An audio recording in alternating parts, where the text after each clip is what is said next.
उत्तर प्रदेश सरकार में मंत्री दानिश आज़ाद अंसारी साहब हमारे साथ मौजूद हैं बातचीत के लिए। सर, बेसिक शिक्षा के स्कूल जो थे उनके मर्जर की बात कही जा रही है। सरकार को बैकफुट पे आना पड़ा। विपक्ष कह रहा है कि हमारी जीत है क्योंकि सरकार का ये निर्णय गलत था, इसलिए उनको वापस लेना पड़ा।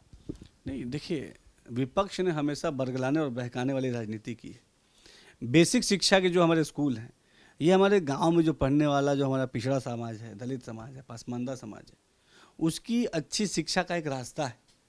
और बेसिक शिक्षा के माध्यम से हम एक क्वालिटी ऑफ एजुकेशन डिलीवर करें ग्राउंड पे, ये हमेशा हमारी योगी सरकार की प्राथमिकता रही है।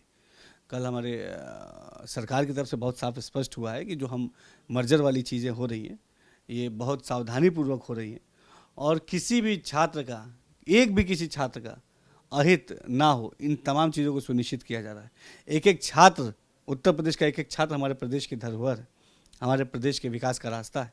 और यकीनी तौर पर हम कह सकते हैं योगी सरकार ईमानदारी से अपने प्रदेश के एक एक छात्र के विकास के लिए, समुचित विकास के लिए गंभीरता से काम कर रही है। पीडीए पाठशाला चलाई जा रही थी समाजवादी पार्टी के नेताओं द्वारा, कार्यकर्ताओं द्वारा। आप लोगों को क्या तकलीफ है? एफआईआरें करवा रहे हैं आप लोग उनके नेताओं पर, उनके छात्रों, उनके जो है पदाधिकारी हैं और जो उनके कार्यकर्ता हैं उन पर।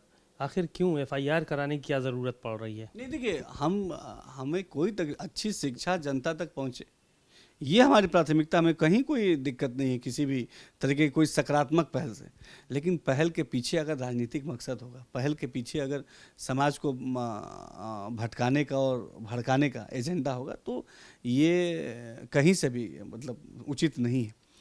कई जगह ऐसे वीडियो सामने आए जहां उस पाठशालाओं में जो वर्णमाला थी उसको अलग अलग तरीके से पढ़ाया जाता है। वीडियो कई जगह हमने भी देखा, अभी पुष्टि इसकी नहीं है, लेकिन तमाम वीडियो को देख के साफ जाहिर होता है कि समाजवादी पार्टी हमारे जो नौजवान हैं उनको भटकाने और बरगलाने का काम कर रही है। समाजवादी पार्टी का जो पीडीए है वो ए फॉर आडंबर है और वो डी जो है वो डी फॉर धोखा है। तो आडंबर और धोखे वाली ये जो समाजवादी पार्टी है, इसने हमेशा नौजवानों को खास तौर पे बरगलाने का, उन्हें भटकाने का, उनको विकास से पीछे ढकेलने का काम किया है। तो जो A for Akhilesh Yadav, D for Dimple Yadav जो पढ़ाया जा रहा था, क्या इसी वजह से एफआईआर हुई? क्योंकि बहुत सी जगहों पर ये डीएम और उन्होंने कहा कि बच्चों को पेंसिल, पेन, कॉपी, चॉकलेट इसका लालच देकर भी पीडीए पाठशालाएं लगाई गई, तो और परमिशन भी नहीं ली गई। नहीं, देखिए, मकसद क्या है उसके पीछे का, वो पाठशाला लगाने के पीछे का मकसद क्या है? मकसद अगर साफ और पाक होता तो यकीनी तौर पे समाज के किसी भी वर्ग को इससे कोई समस्या नहीं होती। मकसद आप इतने नीचे लेवल जाके और गांव-गांव के बच्चों को भटकाने का काम करेंगे। अगर इतना ही आपको चिंता होती नौजवानों की, तो 12 से लेकर 17 तक जो समाजवादी पार्टी का शासनकाल था, तब उन्हें क्यों नहीं पीडीए की याद, पिछड़े दलित अल्पसंख्यक की याद क्यों नहीं आई? तब उन्होंने क्यों नहीं शिक्षा के लिए कोई अच्छा काम किया? समाजवादी पार्टी के शासनकाल में 12 से लेकर 17 तक सभी जानता है कि किस तरीके से जो शिक्षा व्यवस्था थी उसको चौपट करने का काम समाजवादी पार्टी ने किया, परीक्षाओं में धांधली करने का काम समाजवादी पार्टी ने किया, नौजवानों को जो रोज़गार मिलता था उन रोज़गारों को की नीलामी करने का काम समाजवादी पार्टी ने किया। तो समाजवादी पार्टी अगर अपने दामन में झांक के देखेगी तो वो पूरा दामन उसको दागदार दिखेगा। और समाजवादी पार्टी ने हमेशा समाज को बहकाने और भड़कलाने का काम किया है।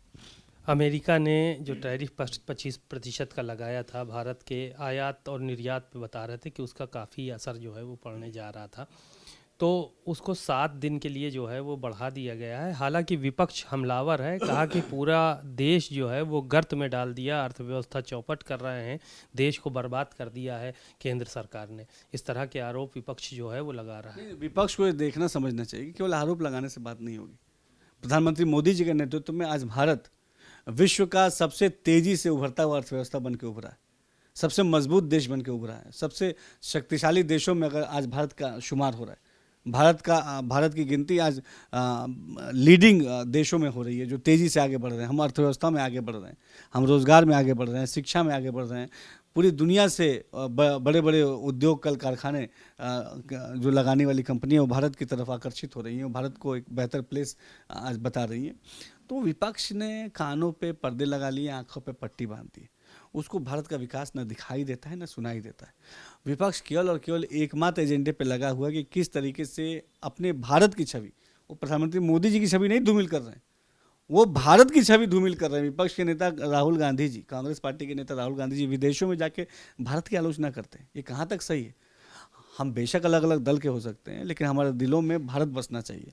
लेकिन बड़े अफसोस की बात है कि विपक्ष, कांग्रेस पार्टी और तमाम विपक्ष के दिलों में भारत नहीं बसता है। उनके दिलों में भारत के प्रति नफरत है, उनके दिलों में भारत के प्रति अविश्वास है। लेकिन प्रधानमंत्री मोदी जी एक सच्चे देशभक्त की तरह भारत को विकास के पथ पे आगे ले जाने के लिए काम कर रहे हैं। आखिरी सवाल ये था, हज की तारीख जो है वो आवेदन करने की 31 तारीख थी, अब उसको बढ़ाकर 7 तारीख कर दिया गया है, 7 अगस्त तक को आवेदन कर सकेंगे। ये बढ़ाने के पीछे का क्या मकसद था? क्या आज़मीन हज कम आए हैं? देखिए, हज का सफ़र बहुत पाक सफ़र है और हर मुसलमान के लिए, जो भी कैपेबल है, सक्षम है, उसके लिए फ़र्ज़ है। मुसलमानों के जिस तरीके से नमाज और रोज़ा फ़र्ज़ है, उसी तरीके से हज भी फ़र्ज़ है। और हम यकीनी तौर पे कह सकते हैं कि हज के सफ़र को अच्छा बनाने के लिए हमारी मोदी और योगी सरकार ने बहुत सारे अहम कदम उठाए हैं। 31 तक उसके एप्लीकेशंस की डेट थी। बहुत सारे प्रदेश भर से लोगों ने, मुस्लिम समाज के लोगों ने, हमारे धर्मगुरुओं ने मुझे फ़ोन किया और उन्होंने कहा कि अगर हज के टाइम को और आगे बढ़ाया जाएगा तो और भी कई सारे लोग जो अभी तक फॉर्म नहीं भरे हैं उनको सहूलियत होगी। तो आम मुसलमानों ने और जो लोगों ने जो डिमांड की, उस डिमांड को पूरा करते हुए हमने हज के एप्लीकेशंस के डेट को और बढ़ाया है, 1 हफ्ता 7 तारीख तक किया है। मुझे पूरा यकीन है कि हम इस बार हज को बेहतर से बेहतरीन बनाने के लिए काम करेंगे। धन्यवाद। आपने दानिश आज़ाद अंसारी साहब को सुना। हज की तारीख आवेदन की बढ़ा दी गई है 7 दिन, और इसको लेकर सिर्फ मकसद एक है कि जो आज़मीन हज की संख्या है उसमें इजाफ़ा हो, क्योंकि जो उत्तर प्रदेश का कोटा है वो इस बार बढ़ाने के लिए भी बात सरकार की तरफ से कही जा रही है, और उस कोटे के तहत अगर आवेदन होंगे तो जाहिर है ज़्यादा से ज़्यादा लोगों को हज पे जाने का मौका मिलेगा। कैमरामैन रोहित गौतम के साथ सीमा नकवी, भारत समाचार, लखनऊ।